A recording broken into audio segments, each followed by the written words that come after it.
Welcome to CivilNet. My guest today is Dr. Hagop Panosyan of the ARPA Institute.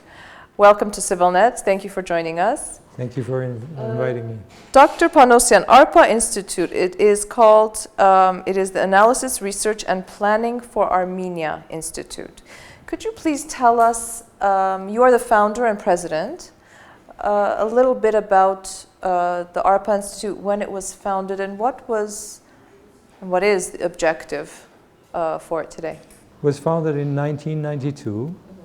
A group of experts from various fields thought that we can provide expertise to Armenia, which was newly independent then, and the objective was to just do that, provide technical assistance for Armenia. And that's why we decided to call it Analysis, Research and Planning for Armenia, because we thought people who are experts should do analysis first and research and then decide what to plan and what to do. You know, 22 years into independence, you know, I hear you talking about this, and I realize that this is something we've been talking a lot about today, how innovative what you've done since 1992. But just before we get into that, when you talk about experts, you're talking about the fields of maths and sciences? Or all fields, essentially. Any field? Any field. Economics, medicine, law, history. It doesn't matter. You're open to all kinds of... Yes. Because we often talk about this concept of brain circulation, that diasporan engagement with Armenia, unfortunately, always hasn't been that way. It's always been the diaspora coming and giving and building a school or renovating a church, and yet what we really need today in Armenia are those bridges of expertise and technology and experience.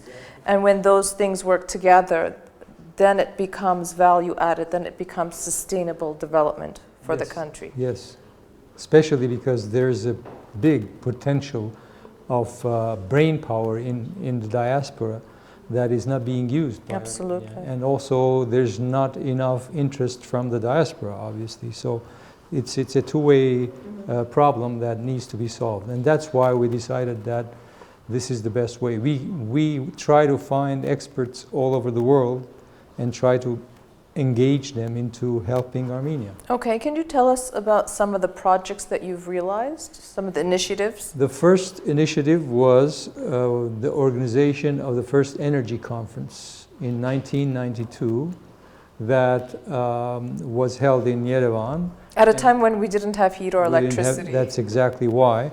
And we brought 29 engineers and scientists from all over the world and had that conference.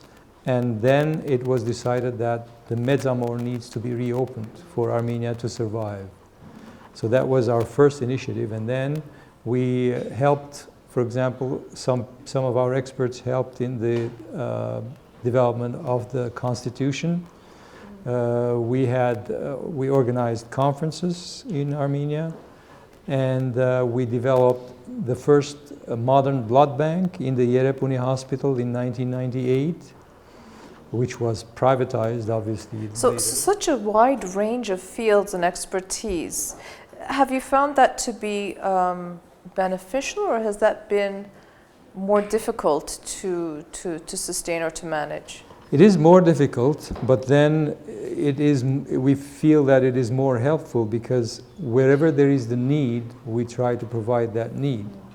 Obviously, not everything is very smooth because we always have problems especially with the bureaucracy.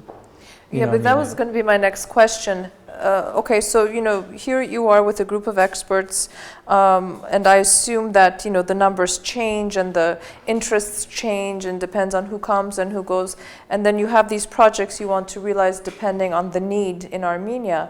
How has the government or civil servants or the relevant agencies, how have they responded and cooperated with you? Well, it varies. For example, we just started a DNA project. A DNA project? Yes, genetics. Because our experts again found out that Armenia is the only country in the region that does not have a DNA sequencer. And therefore we decided that that should be corrected. And we've made fundraising and bought a sequencer. And we wanted to place it in the Yerevan State University, thinking that that's the center where the students Sure, you are. would And imagine, you would therefore- think research, But development. we contacted departments that deal with DNA, and they weren't interested. And so we talked with the state science committee chair, Mr. Harutyunyan, and with his consent, we decided to place it in the Molecular Biology Institute of the Academy of Sciences. They agreed, and so we have an agreement with them now, and the sequencer is on its way. Actually, it's going to arrive in November, and we are going to provide training and also have experts give them lectures and seminars on how to use the sequencer, what to sequence, and Why what it's kind of important research. that we Yes. have it, all of those. The main idea being that it's one of the most important new technologies that needs to be developed in Armenia. So that's the objective, and we made sure that in the agreement we have a phrase that all centers in Armenia that have anything to do with DNA should be allowed to use that sequencer free of charge. Question.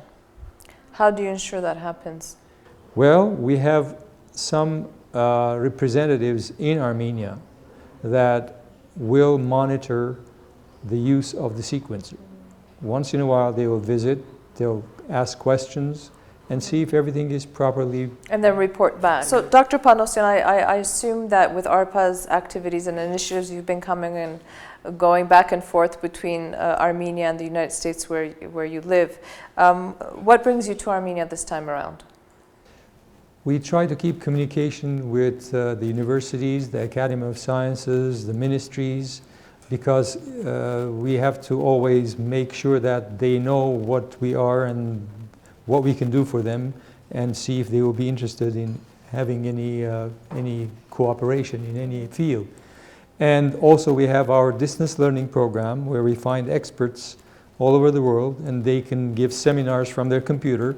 And we have a system that if they, for example, gather in a hall in Yerevan and they have a projector, then they can see the speaker and they can interactively ask questions and also see the slides.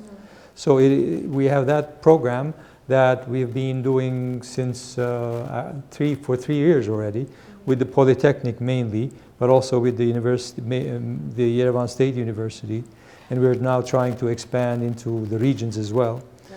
And also we have our annual invention competition. Yeah, I read about that. Please tell us what that's all about. Well, 6 years ago, we decided that it is probably one of the most important things for Armenia to develop new products. And one of the ways of developing new products is inventions. And we thought, since the older generation has already a different mentality, they think an invention is just a concept that you put on paper and put some formulas with it and call it an invention and get a patent. So we said, let's teach the younger generation what an invention is and how they should be inventing things and also making it a product. And so we organized the invention competition for the first time in 6 years ago, anyway. Okay. And since then, we've been doing it every year. What we do is have a website where they upload their inventions, and experts of the field, whichever it is, if it's chemistry or physics or whatever, we give it to experts. At least 3 experts have to evaluate each project, and then they give grades. And according to their decisions, we decide the best 4. We give awards. First place award is $2,000. Second place is $1,000. Third is $600. Fourth is $400. So we give 4 awards, unless sometimes the experts say this is not worthy of the first place, so we only start with the second place. But that's the reason I came this year as well, because we organize an award ceremony where normally our diaspora minister is present and hands out the awards. And also we give certificates to all the participants. It's very interesting. So over the 6-year time frame that you've been doing this invention competition, do they actually then build the ideas that they've presented? We encourage them, but so far we haven't had any invention that is earth-shattering. Okay, well, But I doesn't mean, we're mean it won't hoping that happen. eventually one of them will, and Well, we'll have a good product. well, hopefully that would be exciting, I think, for them, for the country, and for your institute, which you founded. I'd like to thank you for taking the time to come to CivilNet and talk to us about something that seems to be a passion of yours, and a way to engage and to build bridges between the homeland and the diaspora. Thank you for the opportunity. Thank you very much. I'd like to remind our viewers that my guest today was Dr. Hagot Panosian of the ARPA Institute. Thank you for watching CivilNet.